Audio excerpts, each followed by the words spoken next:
Lorsque Christine se trouvait seule avec la supérieure, qu'elle fut assurée de ne plus revoir Monsieur de Nancé ni François, son courage faiblit et elle se laissa aller à un désespoir qui effraya la supérieure.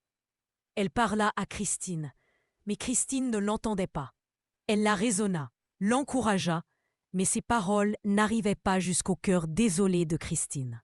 Ne sachant quel moyen employer, la supérieure la mena à la chapelle du couvent. « Priez, mon enfant, lui dit-elle. La prière adoucit toutes les peines. Rappelez-vous les sentiments si religieux de votre père et de votre frère. Imitez leur courage et n'augmentez pas leur douleur en vous laissant toujours aller à la vôtre. » Christine tomba à genoux et pria, non pour elle, mais pour eux. Elle ne demanda pas à souffrir moins, mais que les souffrances leur fussent épargnées. Elle se résigna enfin, se soumit à son isolement et se promit de revenir chercher du courage aux pieds du Seigneur, toutes les fois qu'elle se sentirait envahie par le désespoir. Quand la supérieure revint la prendre, Christine pleurait doucement. Elle était calme et elle suivit docilement la supérieure dans la chambre qui lui était destinée. Elle y trouva Isabelle, arrivée depuis quelques instants, qui lui donna des nouvelles du départ de Monsieur de Nancé, de François et de Paolo.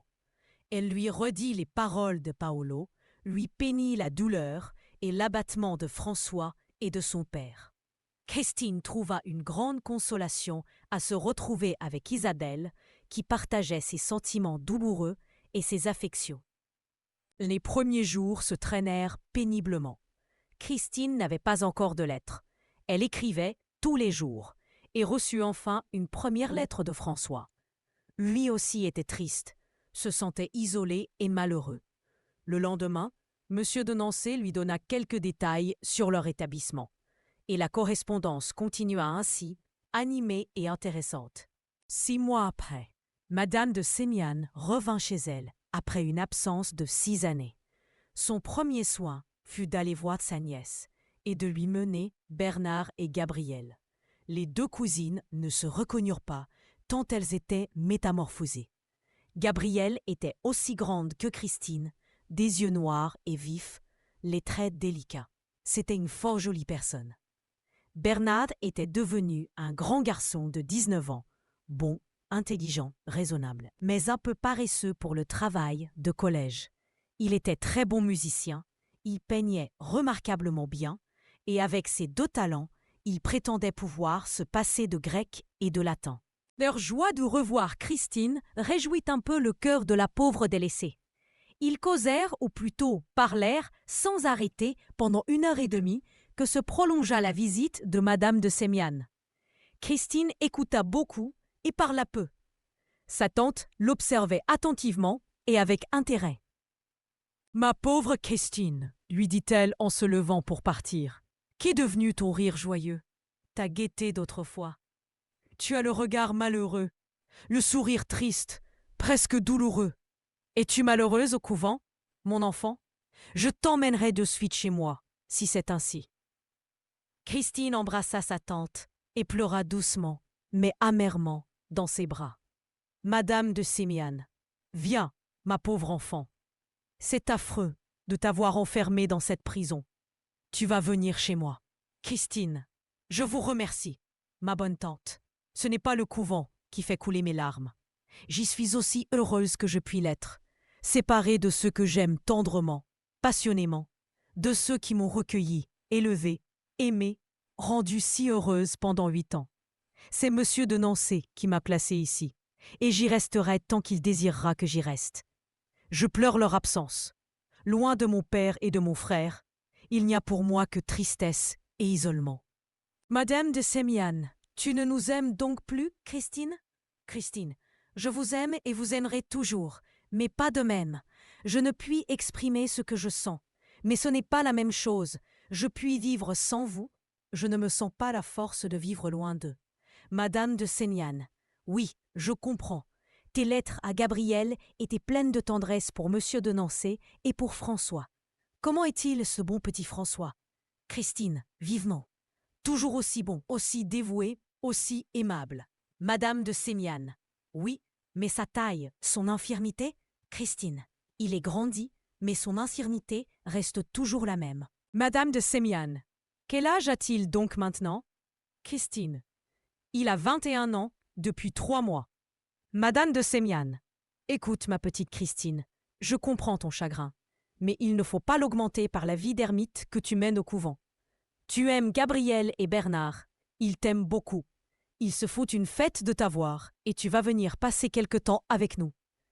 Je l'avais déjà demandé à ta mère, qui m'a dit de faire tout ce que je voudrais. Christine, permettez-vous, ma tante, que j'écrive à monsieur de Nancy pour demander son consentement et que j'attende sa réponse? Certainement, ma chère petite, répondit en souriant madame de Sémian. Il est ton père d'adoption, et tu fais bien de le consulter. 4 jours après, madame de Sémian, qui avait aussi écrit à monsieur de Nancy, vint enlever Christine et Isabelle du couvent. Christine avait reçu de son côté un consentement plein de tendresse de son père adoptif. Il lui reprochait d'avoir attendu ce consentement. Il lui faisait les promesses les plus consolantes pour l'avenir, la suppliait de ne pas perdre courage, que l'heure de la réunion n'était pas si éloignée qu'elle le croyait, etc. Gabriel et Bernard furent enchantés d'avoir leur cousine.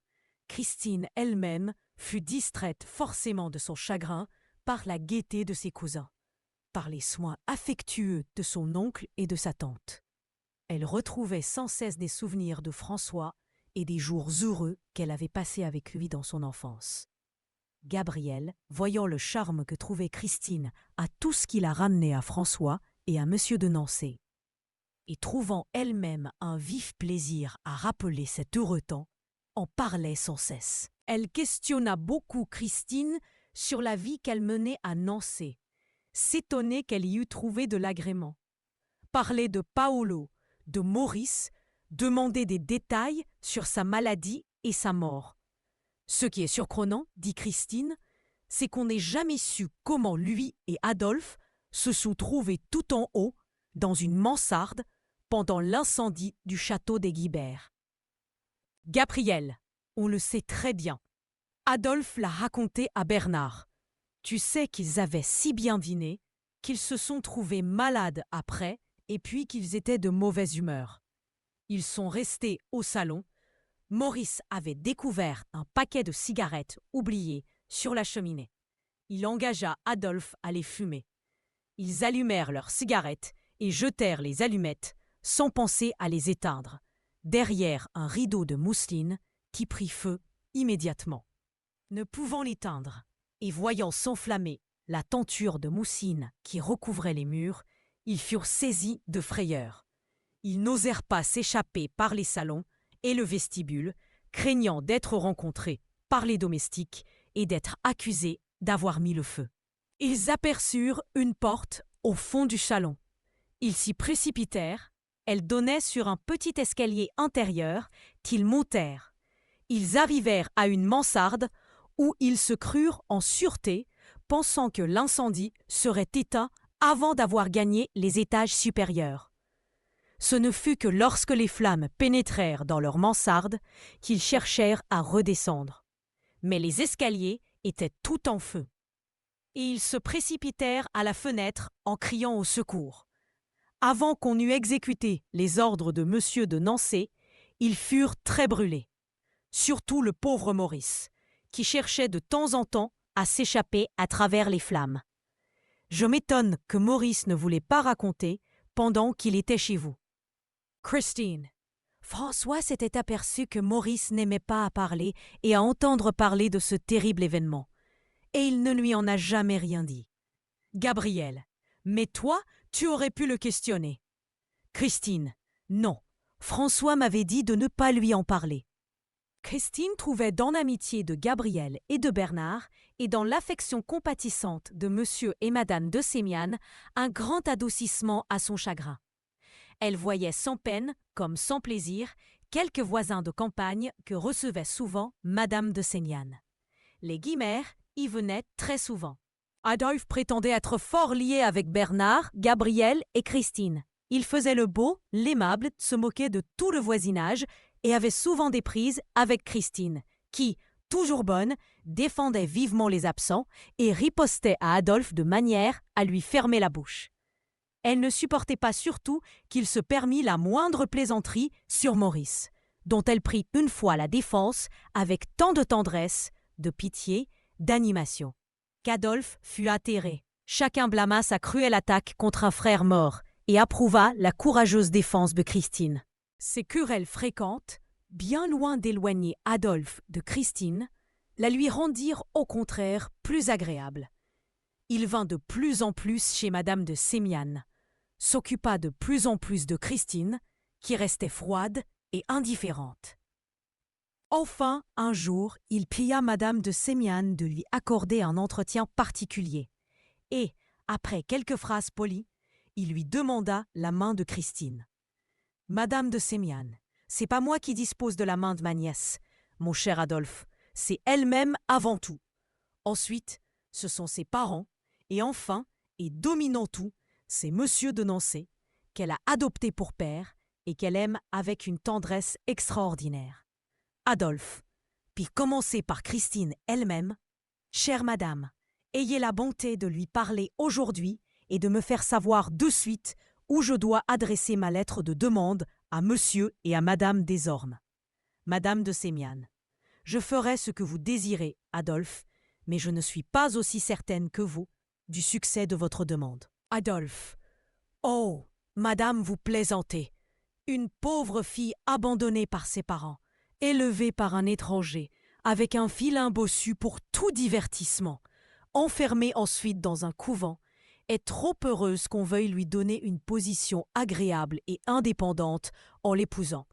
Elle a de l'esprit, elle sera fort riche, elle est charmante, elle me plaît enfin, et je vous demande instamment de m'aider à ce mariage, qui me donnera le droit de vous appeler ma tante. » Et Adolphe baisa la main de madame de Sémiane en l'appelant ma tante et s'en alla.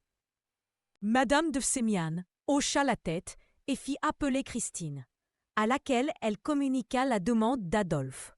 « Que dois-je lui répondre, ma chère enfant ?» Christine.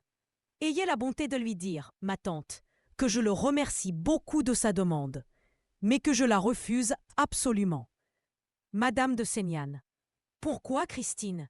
Christine. « Je ne l'aime pas, ma tante, et je n'ai aucune estime pour lui. » Madame de Sémiane. « Mais il est très aimable, il est riche, il est joli garçon. » Christine. « Que voulez-vous, ma tante, il me déplaît. » Madame de Sémiane. Avant de refuser si positivement, écris à monsieur de Nancé. Songe donc à ta position, ma pauvre enfant. Je ne dois pas te dissimuler que ta mère a beaucoup dérangé sa fortune par ses dépenses excessives. Que deviendrais-tu si je venais à te manquer? Christine. J'écrirai à monsieur de Nancé, ma tante, mais pour lui dire que j'aimerais mieux mourir que d'épouser Adolphe ou tout autre. Madame de Sémiane. Comment? Tu ne veux pas te marier? Christine. Non, ma tante. Quoi qu'il arrive, je serai plus heureuse qu'avec un mari que je ne pourrais souffrir. Je le sais, j'en suis sûre. Madame de Sémiane. Comme tu voudras, Christine. Cette aversion du mariage adoucira nos coups que je vais porter à Adolphe, qui était si sûr de ton consentement. J'écrirai de mon côté à monsieur de Nancé pour lui raconter notre conversation. Au revoir, ma petite Christine. Va faire ta lettre pendant que j'écrirai la mienne. C'était cette lettre de Christine avec celle de sa tante que monsieur de Nancé lisait et à laquelle il répondait, à la prière de François. Peu de jours après cette demande d'Adolphe, Christine reçut la réponse qu'elle attendait avec impatience. C'était bien monsieur de Nancé qui répondait. Elle baisa la lettre avant de la commencer et lut ce qui suit. « Ma fille, ma bien-aimée Christine, mon François, ton frère, ton ami, ne se sent plus le courage de vivre loin de toi. Il traîne ces tristes journées sans but et sans plaisir. Moi-même, malgré mes efforts pour dissimuler mon chagrin, je souffre comme lui de ton absence. Et toi, ma Christine, tu es malheureuse, je le sens, j'en suis sûre. Toutes tes lettres en font foi, malgré tes efforts pour paraître calme et gai. François me sollicite aujourd'hui de te demander si tu veux mettre un terme à notre séparation. Garde-toi de ta volonté, ma Christine, dépend tout notre bonheur à venir. Tu t'étonnes que j'ai l'air de douter de cette volonté.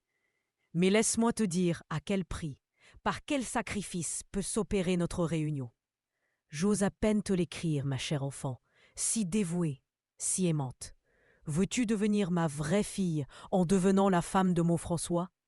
Veux-tu consacrer ta belle jeunesse, ta vie, au bonheur d'un pauvre aux infirmes? Vivre avec lui, loin du monde et de ses plaisirs. T'exposer aux cruelles plaisanteries que provoque son infirmité. La vie sera pour toi sérieuse et monotone. Elle se continuera entre moi et ton frère. Notre tendresse en sera le seul embellissement, la seule distraction. J'attends ta réponse, ma Christine, avec une anxiété que tu comprendras facilement, puisque notre bonheur en dépend. Ce qui me donne du courage et de l'espoir, c'est ce que tu nous dis aujourd'hui de la demande d'Adolphe, de ton refus et de ses motifs, qui nous ont remplis d'espérance, etc. Christine eut de la peine à lire cette lettre jusqu'au bout, tant ses yeux obscurcis par les larmes déchiffraient péniblement l'écriture si connue et si chère de son père. Quand elle l'eut fini, son premier mouvement fut de se jeter aux pieds de son crucifix et de remercier Dieu du bonheur qu'il lui envoyait. Ensuite elle courut chez Isabelle, et se jetant à son cou, elle lui remit la lettre de M. de Nancé en lui disant « Lisez, lisez, chère Isabelle, voyez ce que me demande mon père, cher François, ils vont revenir, je les reverrai, et nous ne nous quitterons plus jamais. Oh Isabelle, quelle vie heureuse nous allons mener !» Isabelle embrassa tendrement sa chère enfant et témoigna une grande joie de cet heureux événement, qu'elle n'osait espérer, dit-elle, malgré qu'elle y eût pensé bien des fois. « Christine, comment ne me l'avez-vous pas dit plus tôt? Si j'en avais eu l'idée, j'en aurais parlé à mon père et à François, et nous n'aurions pas eu 2 années horribles à passer. » Isabelle, j'en ai dit quelques mots un jour à Monsieur de Nancé. Il me défendit d'en jamais parler à François, ni à vous, surtout. « Je ne veux pas, me dit-il, que ma pauvre Christine, toujours dévouée, se sacrifie au bonheur de François et au mien. Elle est trop jeune encore pour comprendre l'étendue de son sacrifice. Il faut que François passe 2 ans dans le Midi, avec moi et Paolo, et que ma pauvre chère Christine arrive à 18 ans au moins avant que nous lui demandions de se donner à nous sans réserve. Christine, mon père a pu croire que je ferais un sacrifice en devenant sa fille. C'est mal, cela. Et je vais le gronder aujourd'hui même. » Sortant de chez Isabelle, Christine alla chez sa tante. « Chère tante, dit-elle en l'embrassant, voyez le bonheur que Dieu m'envoie. Lisez cette lettre de M. de Nancé. » Madame de Sémiane lut et sourit. Madame de Sémiane. « Tu vas donc accepter la demande de François? » Christine. « Avec bonheur, avec reconnaissance, chère tante. C'est la fin de toutes mes peines, le commencement d'une vie si heureuse que je n'ose croire à sa réalité. » Madame de Sémiane. « Mes chers enfants, as-tu réfléchi à ce que te dit Monsieur de Nancé lui-même? Des inconvénients d'unir ton existence à celle d'un pauvre infirme, objet des moqueries du monde? Et, Christine, j'ai pensé au bonheur d'être la femme de François, la fille de Monsieur de Nancé, au droit que me donnaient ces titres de vivre avec eux, chez eux, toujours et toujours. Tout sera à nous tous. Notre vie sera en commun. Nous ne quitterons jamais Nancé et nous n'entendrons pas les sottes plaisanteries et les méchancetés du monde. Madame de Sémiane, tu disais l'autre jour que tu ne voulais pas te marier. Christine, avec Adolphe et tous les autres, non ma tante, mais avec François, c'est autre chose. Madame de Sémiane, tu oublies qu'il faut le consentement de tes parents, ma chère petite. Veux-tu que je leur écrive, si cela t'embarrasse? Christine, oh oui ma tante, je vous remercie, vous êtes bien bonne. C'est dommage que Gabriel et Bernard soient sortis. J'aurais voulu leur faire voir de suite la lettre de mon père. Madame de Sémiane, ils ne tarderont pas à rentrer. Christine, et je vais vite répondre à mon cher père et vite envoyer ma lettre à la poste. Christine rentra et répondit ce qui suit à Monsieur de Nancé. « Mon cher père, que je vous remercie, que vous êtes bon, que je suis heureuse. Vous voulez donc bien que je sois la femme de notre cher François. Vous voulez bien que je sois votre fille, votre vraie fille. Et pourquoi, mon père, mon cher père, m'avez-vous laissée toute seule à pleurer et à me désoler pendant 2 ans? Et pourquoi, vous et François, ne m'avez-vous pas demandé plus tôt ce que vous me demandez aujourd'hui? Si je n'étais si heureuse, je vous gronderais, mon bon, cher, bien-aimé père, de ce que je viens d'apprendre par Isabelle et de ce que je vous raconterai plus tard. Mais je n'ai que de la joie, du bonheur dans le cœur, et je n'ai pas le courage de gronder. Je n'ai pas même relu ce que vous me dites du prétendu sacrifice que je vous fais. Ce que vous appelez plaisir du monde est pour moi d'un ennui mortel. La vie que vous me décrivez est précisément celle que j'aime, que je désire. Votre tendresse à tous deux est mon seul, mon vrai bonheur, et je n'ai besoin d'aucune distraction à ce bonheur. Ce que vous dites de l'infirmité de François n'a pas de sens pour moi. Je l'aime comme il est. Je l'ai toujours aimé ainsi, et je l'aimerai toujours. Avec vous et lui, je ne désire rien. Je ne regretterai rien. Ne me quittez jamais. C'est tout ce que je vous demande en retour de ma vive tendresse. Je vous prie instamment, mon père chéri, de vous mettre en route de suite après la lecture de ma lettre. Si vous attendez ma réponse avec impatience, vous jugez avec quel sentiment je vous attends. Si je m'écoutais, j'irais moi-même vous porter cette réponse. Mais je comprends que ce serait ridicule aux yeux du sot monde que vous me soupçonnez de pouvoir regretter. Au revoir donc sous peu de jours, mon père chéri. Je n'appelle plus François que mon mari dans mon cœur, et je suis aujourd'hui sa femme dévouée et affectionnée. Bientôt je signerai Christine de Nancy. Que je serai heureuse. Je vous embrasse, mon père, 1000 et 1000 fois, et François aussi. J'oublie que je n'ai pas encore le consentement de mes parents. Mais ça ne fait rien. Ma tante s'est chargée d'écrire et de la voir. Lorsque M. de Nancy reçut cette réponse de Christine, lui aussi eut les yeux pleins de larmes de joie et de reconnaissance. La tendresse si dévouée, si absolue de Christine le toucha profondément. Il appela François. La réponse de Christine, mon fils. François, que dit-elle, mon père? Consent-elle? Monsieur de Nancy, mon enfant, je suis heureux. Quel trésor nous recevons de Dieu. Lis, mon enfant, lis, tu verras quel cœur et quelle âme. François lut, et plus d'une fois il essuya une larme qui obscurcissait sa vue. Charmante et admirable nature, dit-il en rendant la lettre à son père. Monsieur de Nancy, oui, mon ami, tu seras heureux autant que peut l'être un homme en ce monde. Et moi, avec quel bonheur j'achèverai entre vous deux une vie qui n'a été heureuse que par vous. Je vais écrire à ta femme, ajouta-t-il en souriant, pour lui annoncer notre départ. Va voir avec Paolo, en lui faisant part de ton mariage. Quel jour nous pourrons partir? François ne tarda pas à revenir, suivi de Paolo, dont le visage resplendissait de joie. Après-demain, signor. Après-demain matin à 8 heures, nous serons en route. Je vais dire au valet de chambre de faire tous les paquets. Je vais tout préparer de mon côté, avec mon cerf François, qui ne fera pas le paresseux. Je vous en réponds. M. Nancy. Mais croyez-vous François en état de partir? Paolo. Eh, signor mio, il peut aller en Cine sans se reposer. Que diable! Voyez ce garçon, il est réjouissant à regarder. Je vous dis que Zen répond sur ma tête. Monsieur de Nancy. Tant mieux, mon cher, tant mieux. Partons après-demain.